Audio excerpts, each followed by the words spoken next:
사무엘상 12장 19절에서 25절까지를 읽었는데 오늘 본문은 이렇게 시작합니다. 모든 백성이 사무엘에게 이르되 라고 했습니다. 무슨 말을 했느냐 보니까 당신의 종들을 위하여 당신의 하나님 여호와께 기도하여 우리가 죽지 않게 하소서 하면서 우리가 우리의 모든 죄에 왕을 더하는 악을 더하였나이다 이런 이야기를 하는 거예요. 여러분 이 내용은 그 이스라엘 백성들 특히 지도자들이 자기들의 죄를 이제 보게 된 것입니다.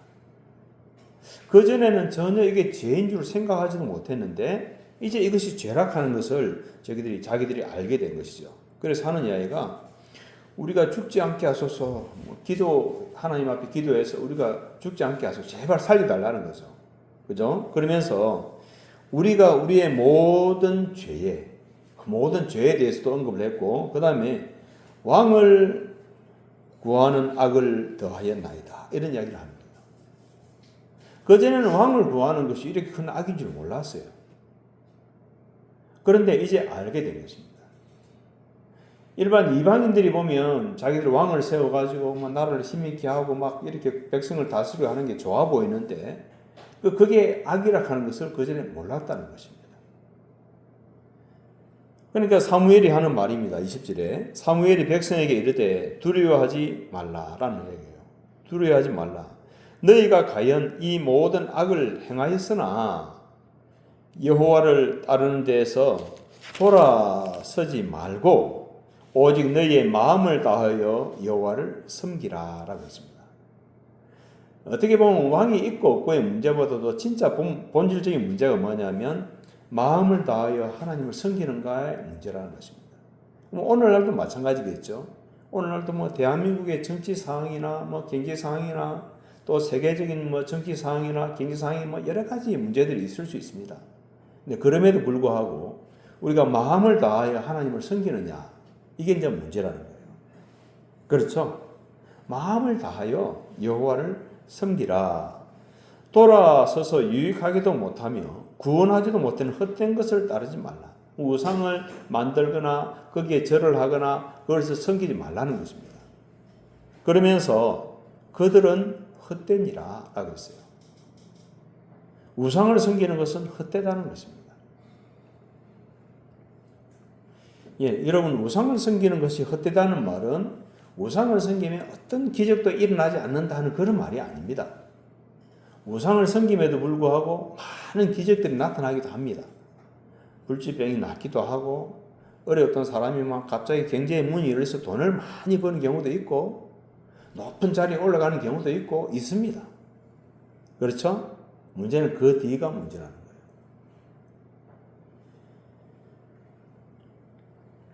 돌아서서 유익하게도 못하며 구원하지도 못하는 헛된 것을 따르지 말라. 그들은 헛되니라. 여호와께서는 너희를 자기 백성으로 삼으신 것을 기뻐하셨으므로 여러분 이스라엘 백성을 하나님께서 하나님의 백성으로 삼으셨다 라고 말씀했어요. 그리고 그것을 뭐 하셨다? 기뻐하셨다 라고 되어 있습니다. 기뻐하셨다. 기뻐하셨으므로 여호와께서는 그의 크신 이름을 위해서라도 자기 백성을 버리지 아니하실 것이요 라고 했습니다. 하나님의 이름을 위해서라도 자기 백성을 버리지 않을 것이요.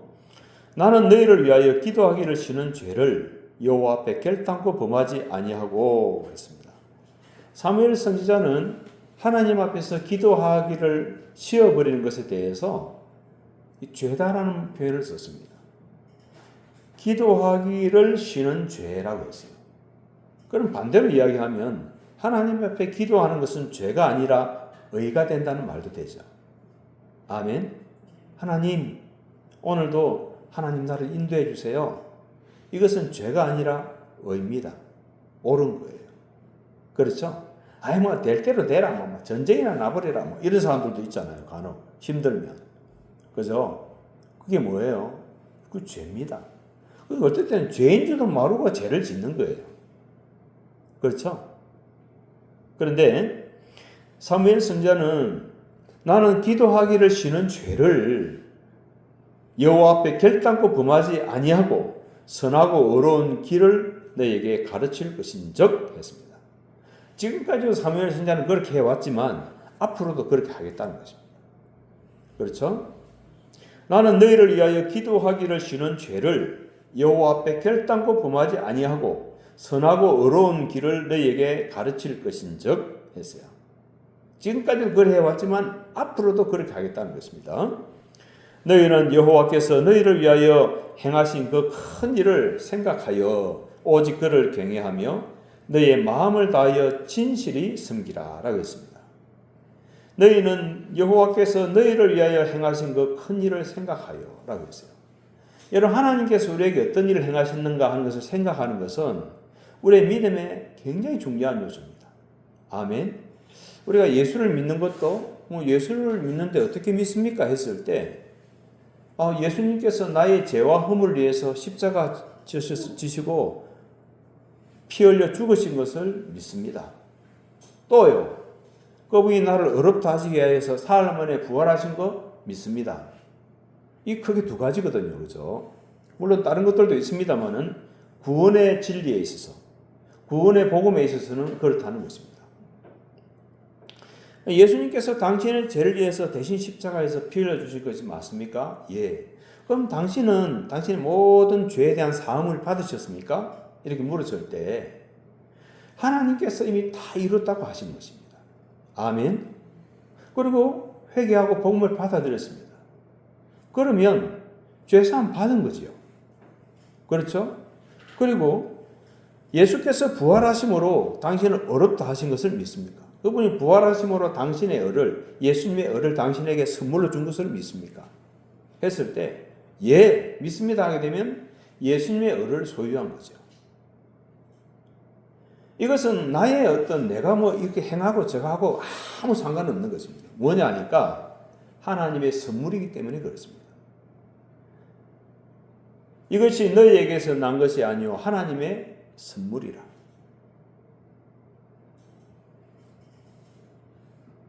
사람의 행위에 있는 것이 아닙니다. 여러분, 우리가 구원받는 것은 나의 어떤 선한 행동에 있는 게 아닙니다.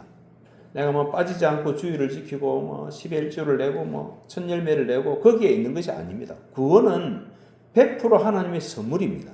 우리 행위하고 관련이 없습니다, 사실. 아멘. 아무 상관없습니다. 그러면은 하나님이 주시는 의는요, 그것도 마찬가지입니다. 하나님의 의, 예수 그리스도의 의, 이 의는요, 나의 행위하고 상관없는 거예요, 사실은. 이건 믿음으로 받아들이는 것입니다. 그래서 로마서 4장 25절에 보게 되면 예수는 우리 범죄함을 인하여 내어줌이 되고 우리를 어렵다 하시기 위하여 다시 살아나시느니라. 아멘. 이 로마서 4장 25절에 보면 정확하게 그 복음의 핵심을 이야기하고 있는 것입니다. 내가 선한 행동을 하니까 천국 가겠지, 그런 거 아니라는 것입니다. 그러면 예수 믿는 사람 아무렇게 행동하란 말입니까? 그런 말은 더더구나 아닙니다. 아멘. 더더구나 아닙니다. 구원받은 사람 같으면 구원받은 자로서의 합당하게 살아가셔야죠. 아멘. 내가 선한 행동을 하니까 천국 가겠지, 그런 의미가 아니에요, 사실은. 구원의 은혜가 감사해서 주를 사랑해서 선하게 살아가는 것이지, 내가 선하게 살아가니까 내가 구원받았다? 그거는 우리 행위에 의지하는 믿음입니다. 그게 아닙니다. 예수 그리스도의 십자가. 아멘. 예, 그 십자가 구속의 은혜 때문에 우리가 구원을 받는 것이지, 내가 하루 좀 좋은 일 했다고 구원받는 그런 거 아닙니다, 여러분. 성경이 그것을 밝히 말씀하고 있습니다.